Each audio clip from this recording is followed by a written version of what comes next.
Ugh. Ugh. Ugh. I want to get that game out of my eyesight. I want to get that game out of my mind. Holy hell. What a way to what a way to follow up the emotional high that we had after sweeping the Los Angeles Dodgers as you lose the next game, the very next game in fact, to the Oakland Athletics. Holy hell. Holy hell, that was a weird game. That was a very weird game, all things considered. Offensively, you walked like 5 billion times. The starting pitcher out there for the Oakland A's just walked you 5 billion times. He gave you all the chances in the world. You just couldn't swing the bats right. That's just basically all that comes there. When you miss out on those opportunities, you're probably not going to get many opportunities the rest of the game. That's why you got to cash in on all those chances early on. And, the biggest, elephant in the room right now, it's Ranger Suarez. Ranger Suarez, what, for the third, maybe fourth time in a row at this point, did not look like himself. Yeah, he went 6 innings. He gave up 4 runs. He walked 3 guys. He doesn't look like the same pitcher right now. 97 pitches, only 55 strikes. His ERA in his last 3 games is above 8, almost 9 at this point. He's 0-2 in those 3 games. Earned runs, he's allowed 15 earned runs in 15 innings, only 13 strikeouts to 7 walks. It's just insane the way that Ranger has been pitching the last couple of games. Like I said, he just does not look like himself. And it's weird because the first 2 innings of the ball game, he looked very sharp. He looked like traditional Ranger Suarez, quick outs, even though the game started with an defensive mistake by Trey Turner. But then the double play turns, and then you eventually got out of the inning really quickly. Second inning, very quickly as well. But it's just after the Phillies failed to score with bases loaded in the bottom of the second inning, Ranger with 2 outs, and that's basically all the runs for the Oakland Athletics came, in that stretch when Ranger was on the mound. All the runs came with 2 outs. So Ranger really just, all he had to get was 1 out, and he avoids those entire situations. And do you want to chalk it up to certain situations where, yeah, the umpire definitely missed a strike call during one of the at-bats where it was a 3-0 count. The ball was on the lower part of the strike zone. It was in the zone. It should have been called a strike. The umpire behind the plate was terrible tonight. Let's just get that out of the way. Obviously, the umpire tonight was terrible. Trey Turner gets ejected in the bottom of the 8th inning for barely even talking to the umpire. The umpire was just like, most nonchalant ejection I've ever seen in my life. The guy just wanted to go home, but the guy just looked like he did not want to be there whatsoever. That's kind of embarrassing if you're a major league umpire. Now, was it the difference in the game? No way in hell. No way in hell. He was just that terrible on both sides of the plate for both teams. My God, he was brutal. But going back to Ranger, it's just, it looked like he got very frustrated after that missed strike call. It turns into a walk. You got 2 guys on. I believe there was 2 outs in that situation. He just let it fall apart from there. The body language right now for Ranger, it just isn't good. It just isn't good. And I don't know what Ranger is dealing with right now. All I know is right now it's concerning.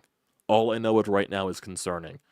His velocity looks down. He doesn't have the same command with his fastball. He doesn't have the same command with his off-speed stuff. He's not getting as many swings and misses as he was to start the year. It's, right now, this is like the very first funk he's been in, and he's really struggling to get out of it. And maybe there's a correlation to this point because I think a lot of people are bringing up that at this point of the season for Ranger Suarez, this is the most innings he's ever thrown in his career at this point in the season. So maybe there's a correlation to where he's dealing with a little bit of dead arm, he's dealing with a little bit of fatigue, or anything like that. That could definitely be a huge correlation right there. It's just, it's weird. It's weird because he gets hit by that comebacker against the Cardinals. He has a couple of good starts after that, but it really goes back to that game in Detroit where a lot of the things went downhill for Ranger. So I actually do want to look at Ranger's starts since him getting hit in the thumb. I want to look at those starts since that game against the Cardinals. So if I go back to that game, when was that game against St. Louis? That game against St. Louis was on June 1st. So he went 2 innings there. That's when, he left the game with the injury. Then his next game was June 8th, the game in London against the Mets. He went 5 2/3, allowed 8 hits, 2 earned runs, struck out 6, 1 walk. He was very sharp in that game coming off of the injury. Then he played against the Baltimore Orioles on the 16th or the 14th of June. He went 6 2/3 innings, allowed 1 earned run, walked 2, struck out 6. Phillies won that game. Then he pitched against the San Diego Padres. He went 6 innings, allowed 6 hits, 1 earned run, 1 home run, and 4 strikeouts. Wasn't his reason why the Phillies lost that game. He was sharp. Then it starts going to the Detroit Tigers. 6 innings, 8 hits, 4 runs, 2 of them earned. There was an error involved in that case. 4 strikeouts, no walks. Then he got roughed up against the Marlins, and then he got roughed up by the Braves, and now he gets roughed up a little bit by the Athletics. And I'm just trying to look at the games here, just looking at the hit logs for Ranger Suarez. So it definitely looks like he's allowing a lot more contact than he has been. So if I look at the games before St. Louis, he only had, let me see, 1, 2, 3. He only had 3 games where he allowed 5 hits or more before that game against the Cardinals. And he had a lot of games 1, 2, 3, 4, 5, 6, 7, 8. He had 8 games where he allowed 4 hits or less. And since that game against the Cardinals, it's been 8 hits, 6 hits, 6 hits, 8 hits, 10 hits, 6 hits. And then today he allowed 6 hits. So he definitely is allowing a lot more contact. So there definitely has to be some correlation there with either the comebacker against the Cardinals, either he's dealing with dead arm, either he's just fatigued at this point in the year because, like I said, this is the most innings he's thrown at this stage in his entire career. So I think there could be a correlation between all of those things. Rob Thompson is talking right now. So I wonder if he has an update on Ranger Suarez. I should probably look up that on Twitter just to see what Rob is saying. So if I refresh Twitter here just to see if there's anything else here against anything from Rob. So it looks like he just started talking, so I'm not sure if there's anything right there to be pulled. I'm sure a lot of the questions are going to be about Rangers, so we'll definitely see some of those in the next few minutes here. But offensively, if you look at the chances throughout the game, so bottom of the first inning, Schwarber and Harper walked, Bohm grounded it, lined into a double play. It was a very weird double play. He lined it right to the shortstop. He looked like he dropped the ball, but it was on the exchange, so it counted as a double play regardless. So that was a weird way to end the inning. Bottom of the second inning, this was all with 2 outs for the Phillies. Weston Wilson walks with 2 outs. He steals second base, then Marchand walks. Then Pache doubles down the right field line to score 1 run. I'm really surprised Marchand didn't score on that play. In my honest opinion, it was down in the gap. It was one of those weird fly balls where it just landed at nowhere land, and then it went right to the wall. I'm really surprised Marchand didn't score in that situation. It probably should have been 2-0 Phillies, all things considered, but it becomes 1-0 Phillies. Then Schwarber walks to load the bases, and then Trey Turner pops up in foul territory. Then top of the third inning, all the stuff that happens with Ranger with 2 outs. He gets Alvarez to ground out. He gets Harrison to strike out. Shellman, he reaches it on an infield single. Then Cameron walks. This was that situation where ball 4 should have been strike 1. And then Andujar, he gets a single, which scores a run. Then Rooker gets a single, which makes it 2-1. And then Langoliers gets a single, makes it 3-1. So 3 singles in a row. 3 runs right there for the Athletics. Phillies do get another run in the bottom of the third. Harper leadoff single. Bohm walks, then Castellanos grounded to a double play. Unfortunate right there. It was just one of those nights for the offense. Then Sosa gets the RBI single, makes 3-2. Top of the 4th inning, Ranger actually does go 1-2-3 very quickly. Top of the 5th inning, leadoff walk, then a single, then Ranger strikes the next 2 guys out, but then Langoliers gets the single, which brings home the 4th run for the Athletics, then a walk with 2 outs, and then he manages to get the 3rd out, only allowing that 1 run. Bottom of the 5th for the Phillies, after Schwarber leads off with a single, Harper lines into a double play. That was the ball that he hit on the ropes right to the first baseman, so that's just unlucky right there from that time being. 1-2-3 inning for the Ranger at the top of the 6th. It was just those 2 situations with 2 outs where he should have got out in those situations, and he just couldn't find a way out. He just kept letting things spiral out of control, and that was the thing. And it just, he just kept allowing runs. Offense wasn't swinging the bats as well as they used in the past couple of days. Like I said, it was just one of those weird nights where and nothing was going your way. Top of the 8th, Ruiz comes out there on the mound. He leads off with a walk, and then Butler pinch hitting hits a 2-run shot to center field. That was basically the ball game right there. Phillies did have a chance to score some runs in the bottom of the 8th inning. Harper walked, then Bohm singled, but Castellanos flied out to right field. He hit it right on the nose, but right to the right fielder, so nothing happened there. And then you got to see showcase of Mason Miller for the first time. Him and his 104-mile-an-hour fastball. Jesus Christ, that guy is nasty. Jesus Christ, that guy is nasty. But let me update Twitter just to see if there's more anything here from Rob Thompson about Ranger. I'm not seeing that there's anything right now. No. I'm not seeing anything right now answer-wise for Ranger Suarez. Don't think there's anything. But yet also there was some news, breaking news, pregame and all that stuff before the Phillies called up Weston Wilson. They actually released Whit Merrifield. So is this the baseball gods giving the Phillies karma for releasing Whit Merrifield? Could that be the case? Oh, God. It just like the feeling's bad from this loss just because you're coming off of the high of sweeping the Dodgers. And like, of course you lose to the A's. God damn. Like, seriously. It does become a little bit questionable with the pitching matchups the next 2 games because you got Trevor Phillips tomorrow. He's making his major league debut starting pitching-wise, so you don't know how that's going to go. Offensively, I think they understand the position that they're in. They're going to try to help out the young guy as much as possible. Hopefully, they just don't try to do too much. Sunday, we still don't know who's starting because Zack Wheeler's not making the start, so it's either going to be Mercado or someone else they call up. So we're just going to have to wait and see what happens there. But offense does have to pick up the pace the next 2 games. Offense does have to swing. Does have to score for the next few games. If we look at the lineup today, Kyle Schwarber, he was 1 for 2 with 2 walks. Definitely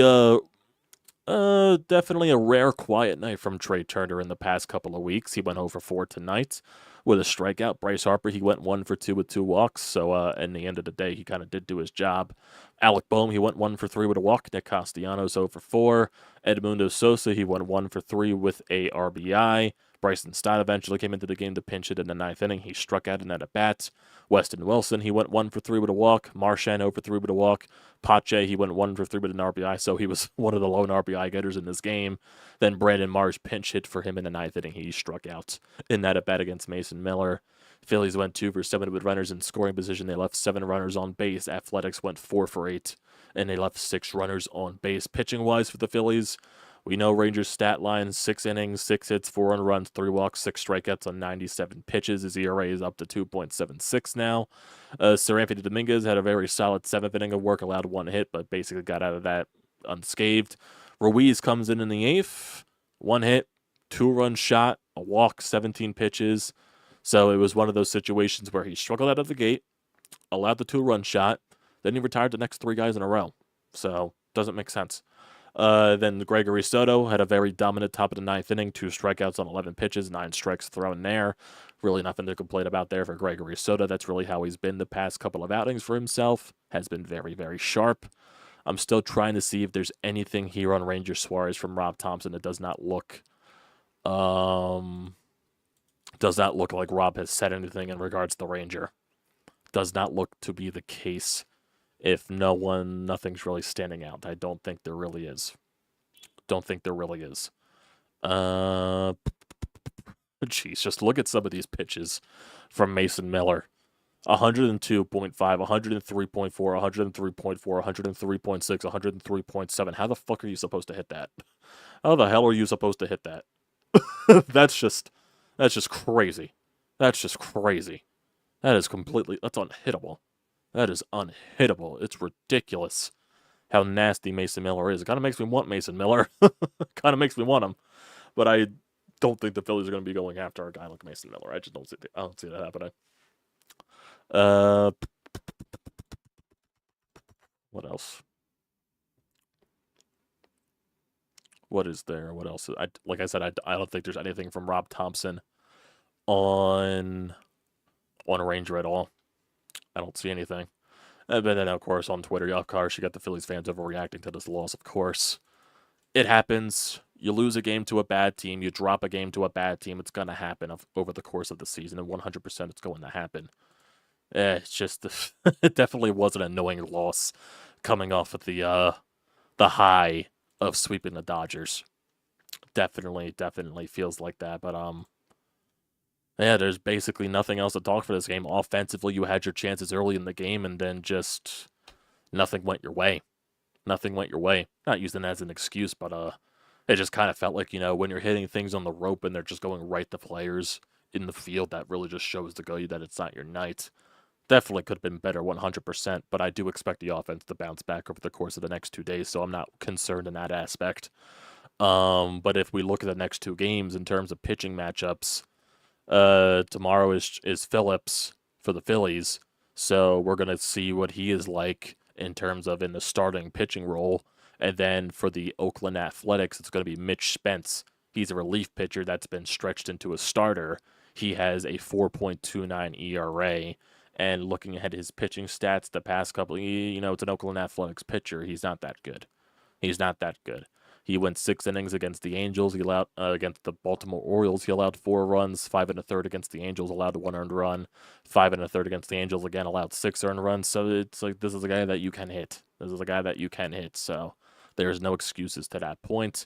And then for Sunday, we still don't know who's pitching for the Phillies. We probably won't find that out until tomorrow. And then whoever pitches for the Phillies on Sunday will be going up against Joey Estes. He's 3-4 with a 5.53 ERA. Got rocked up at his last start against the Boston Red Sox after throwing a complete game shutout against the Angels. So once again, an Oakland Athletics pitcher, you can definitely get to them. So there's no excuses for the offense. You know what I mean? You know what I mean? You know what I mean? Let's see. Let's see. Yep, I am not seeing anything on the Twitterverse from Rob Thompson's press conference in regards to Ranger Suarez, so I wonder if he really didn't have an update on anything right there. Just probably the same stuff as we heard the last couple of times. We're just trying to see if there's anything. Trying to see if there's anything at all. I don't think there is. Do not think there is. Nope, not seeing anything at all. Not seeing anything at all. Nope. We do have a call here on the Anytime Hotline. We'll get to that in a little bit. Like I said, I just keep updating Twitter just to see some things. In terms of the standings right now, so with this loss, your lead against the Braves goes back to 9 games. And the Braves, it looks like they just got started with the San Diego Padres. Their game is currently at, basically it just started. They're 0-0 going into the bottom of the first inning.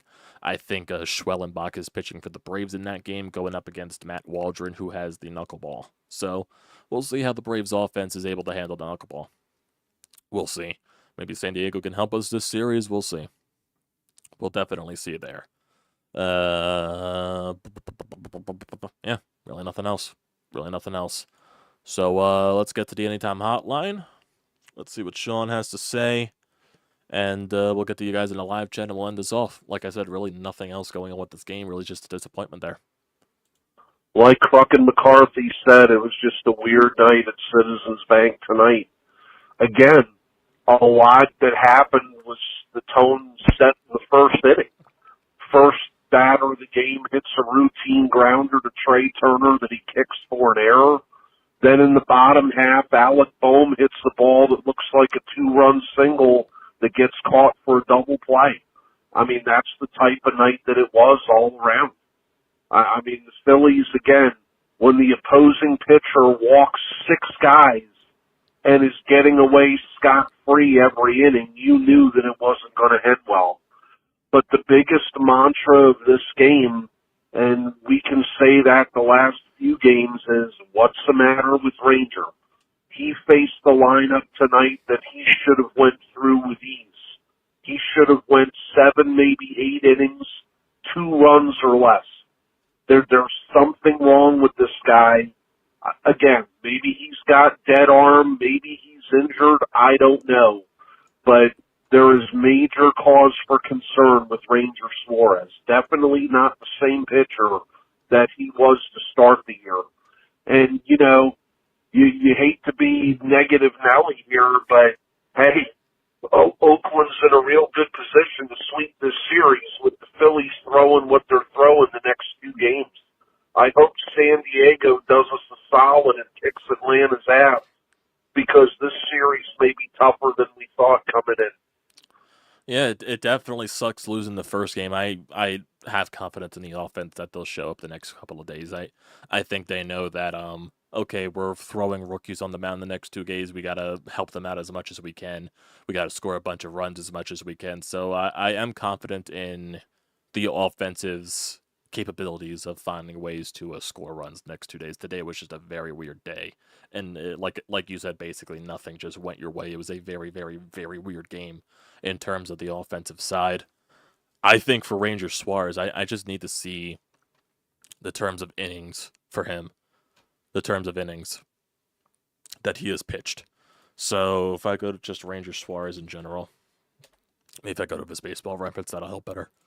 For Ranger, so how many innings has he pitched this year? How many innings? How many innings? So I'm assuming baseball reference definitely does not have the update from today's game. So if this is not updated from today's game, he would have 116 innings pitched so far. So yeah, he is definitely reaching up to his career high halfway through the season. So last year, definitely like we know, he didn't start the season on time because I believe it was either visa issues or it was an injury at the beginning of the season or something like that. He pitched 125 innings last year, and in 2022 he pitched 155. So, and then in 2021, when he was in and out of, when he finally got put into the starting rotation from the bullpen, he had a 106 innings pitched. So yeah, probably at this point of the season, this is new for him. This is the most innings he's ever pitched at this point of the season, halfway through. So there probably is a correlation to that. There probably 100% is a correlation to that. So this is something that he has to figure out a way to adjust to, and maybe just the All-Star break is coming at the perfect time for him, where he could just sit back and rest. Maybe that's just what he needs. Just sit back and rest for a week, and that's basically it. So we'll see. We'll see. There definitely is room for concern now at Ranger. There definitely is. Just he just doesn't have the same stuff right now. Doesn't have the same feel. His body language just isn't as good right now. It's all for Ranger. Just not the same cool, calm, and collected guy that he was when he was just completely lights out. So we'll wait and see. We'll wait and see on that case with Ranger. We'll wait and see there. Uh, Looks like the Braves and the Padres, they just ended their bottom of the first inning, so it looks like they're going to the top of the second. So we'll see what happens there in that game. So, like I said, if the Braves win, it'll go back to an 8.5 game lead. If the Padres win, it'll go back to 9.5, like it was before today started. So, really, like I said, the next 2 games, I'm confident that the offense can figure out a way to help out the 2 rookies that are going to be pitching. So, that's not a concern of mine in that aspect. Well, basically, yeah, it's what you're going to say. It's, what's Trevor Phillips going to have tomorrow? Who's ever pitching on Sunday? What are they going to have? Maybe it does help that the rookies pitching in the athletic. I just don't know. I don't know. I don't know. I don't know. I don't know. That's basically it. But like I said, it definitely is a Debbie Downer coming off of the freaking high of sweeping the Dodgers. That definitely sucks there. What are you going to do? What are you going to do with baseball? This shit happens. You sweep a series against a really good opponent, then you drop the first game to a really bad opponent. That's baseball for you. It's definitely baseball for you. It's always, of course, when they have a chance to go 30 games above 500, of course they lose that game. What are you going to do? But still, like I said, there's no update on the Rangers, so I wonder if it's just, the same shit. Wonder if it's just the same shit there. So we'll see. I got some of you guys here in the live chat. Then we'll end it off. Also, I think one thing, too. Maybe I brought bad luck. Every time I wear this fucking shirt, every time I wear this blue Schwarber shirt, fucking bad shit happens with the Phillies. So I probably cannot wear this anymore. Probably gotta burn it. I love Schwarbs. I gotta fucking burn this shirt. Every time I fucking wear this shirt, they lose. So maybe it's my fault. Maybe it's my fault. Maybe you blame me. Blame Amadeo. Blame me. Maybe that's the case. So, good to you guys here in the live chat. Channel name, yep, Mason Miller, yep, nasty. 104, yep, nasty. Nasty stuff. Ranger definitely scares me. I hope he gets back to the great command that he once had. I also like to see more than just 2 from the at-bats. What the fuck, we got the stars back, no excuses. Let me hear the jail for those umps tonight. Look, I'm not... Offense was bad. No doubt. They're not going to get a boatload of runs every single game. Let's be realistic here. They had a bad game. It happens. Move on to the next. Move on to the next. Since he got hit on the arm all downhill, the offense was bad today. Yeah, I get it. No, they're not going to put Ranger in the pen. Ranger's got to find a way to battle through this. Well, Effie, how you doing? You love my shirt. You don't want me to burn it. I'm not going to burn it. Probably just not going to wear it as often. Losing a game is fine. Don't lose. I'm assuming you misworded that or typoed that, Tyler. Yeah, they definitely don't lose the series. I don't think they're going to lose the series, hopefully. Even if they lose the series, I don't think there's a reason to overreact. You just swept the Dodgers. Of course, you lose the series to a bad team. It's baseball. It happens. Not going to go crazy. I'll be annoyed. Not going to go crazy. Yeah, Rangers going through it right now. I do have confidence that he'll find his way out of it. I think he needs rest. I think that's the major thing right now. He needs rest. That's one thing with Ranger right now. And maybe that's why they go out into the trade deadline. Maybe they do go get another starter. Maybe they do that. Just to alleviate some of the stress on the starting rotation. Maybe they do go after that. Maybe Dave does do that. We'll see. Once again, the refresh to Twitterverse just to see if there's anything from Rob on Ranger. I don't think there is. So, yeah, nothing else. Nothing else here. So, yeah, definitely a very lukewarm feeling tonight, boys. Think they'll win tomorrow, hopefully. Hopefully Mother Nature holds up. What's the weather like for tomorrow? I thought Mother Nature wasn't going to hold up today, but apparently it did. That's the way with the weather right now. In the summer and the humidity, you just don't know when it's going to pour the entire day. You don't know when it's going to stop. So let's look at the weather for tomorrow just to see if tomorrow's game most likely is good to go. Tomorrow is a 4 o'clock game, so we'll see. For tomorrow's game, Saturday, 74% chance of rain. Saturday during the daytime, a steady rain in the morning, showers continuing in the afternoon. High 88, rainfall. Chance of rain, 70% rainfall near a quarter of the inch. Nighttime, supposed to stop around nighttime. So they'll most likely get the game in, and then it gets really hot as the week goes along into the All-Star break. So, we'll see, boys. We'll see. The most likely play tomorrow. If anything, they probably just push the start time back to when it stops raining. So we'll see. So that'll do it for tonight, everybody. Appreciate everyone for tuning in late. In terms of tomorrow's recap, I am going out tomorrow with family, so probably won't be recapping until the nighttime or something like that. So definitely you'll see something pop up in your subscription feed. If I don't get to the recap tomorrow, we'll just recap tomorrow's game along with Sunday's recap. So just stay tuned. You'll see something pop up in your subscription feed. So thanks, guys, for tuning in tonight. Don't forget to leave a comment in the comment section down below. Don't forget to drop a like. Don't forget to hit that subscribe button. Does me a great deal of service. Also use the code TTPSPORTS, $20 off your first purchase at SeatGeek. Great deal, don't pass.